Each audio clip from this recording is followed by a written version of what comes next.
രണ്ടേ രണ്ട് ഇൻഗ്രീഡിയൻസ് കൊണ്ടേ നമുക്കൊരു സൂപ്പർ ദോശ ഉണ്ടാക്കിയാലോ. അതും വളരെ ഹെൽത്തിയും അതേസമയം നല്ല ടേസ്റ്റിയും ക്രിസ്പിയുമായിട്ടുള്ള ദോശ. ഈ ഷുഗറിൻ്റെ അസുഖമുള്ളവരോടൊക്കെ ഡോക്ടർമാർ പറയാറുണ്ട് സാധാരണയായിട്ട് കാർബോഹൈഡ്രേറ്റിൻ്റെ അളവ് കുറയ്ക്കണം, എന്നിട്ട് പ്രോട്ടീൻ്റെ അളവ് കൂട്ടണം, അതുപോലെ ഫാറ്റ് കൺട്രോൾ ചെയ്യണം എന്നൊക്കെ അങ്ങനെ ഒരുപാട് റെസ്ട്രിക്ഷൻസ് പറയും. അപ്പോൾ അവർ വിചാരിക്കും ഇതെന്താ ഇനി പിന്നെ ഉണ്ടാക്കി കഴിക്കുക. അങ്ങനെയുള്ളവർക്ക് ദോശ കഴിക്കുകയും വേണം, അതേസമയം കാർബോഹൈഡ്രേറ്റിൻ്റെ അളവ് കുറവുമായിരിക്കണം, എന്നാൽ പ്രോട്ടീൻ്റെ അളവ് കൂടുതലും ആയിരിക്കണം അല്ലേ. അപ്പോൾ അതിന് പറ്റിയ ഒരു ദോശയാണ് കേട്ടോ നമ്മളിന്ന് ഉണ്ടാക്കാൻ പോണത്.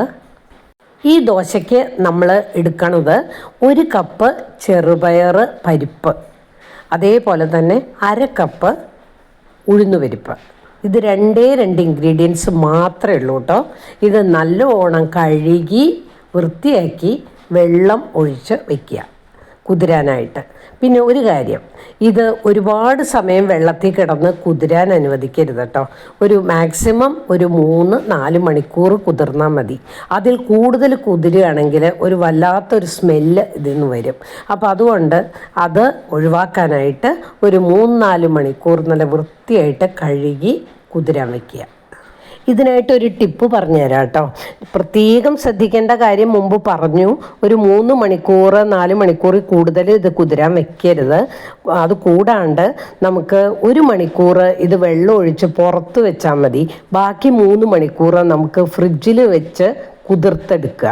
അപ്പോൾ എന്താണെന്ന് വെച്ച് കഴിഞ്ഞാൽ ഈ ഉഴുന്നുപരിപ്പും ചെറുപയർ പരിപ്പും നമ്മൾ മിക്സിയിൽ അരയ്ക്കുന്ന സമയത്ത് മാവ് വല്ലാണ്ട് ചൂടായിട്ട് പെട്ടെന്ന് കേടുവരാൻ ചാൻസ് ഉണ്ട്. അപ്പോൾ അത് വരാണ്ടിരിക്കാനാണ് നമ്മൾ ഫ്രിഡ്ജിൽ സൂക്ഷിക്കാൻ പറഞ്ഞത്.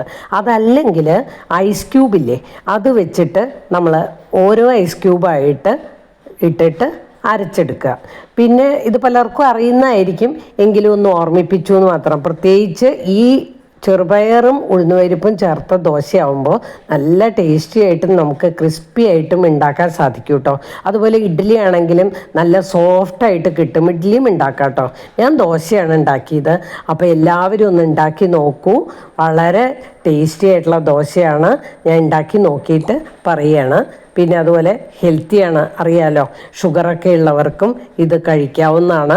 പ്രോട്ടീൻ കണ്ടൻറ്റ് ധാരാളം ഉണ്ട്, അതേസമയം കാർബോഹൈഡ്രേറ്റിൻ്റെ അളവ് കുറവുമാണ്.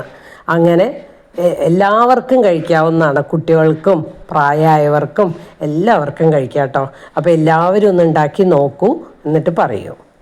അതേപോലെ രണ്ടേ രണ്ട് ഇൻഗ്രീഡിയൻസ് മാത്രമേ ഉള്ളൂ എന്നുള്ള കാര്യം കൂടെ ശ്രദ്ധിക്കൂ കേട്ടോ. എല്ലാവരും അപ്പോൾ എളുപ്പത്തിൽ ഉണ്ടാക്കിയെടുക്കും.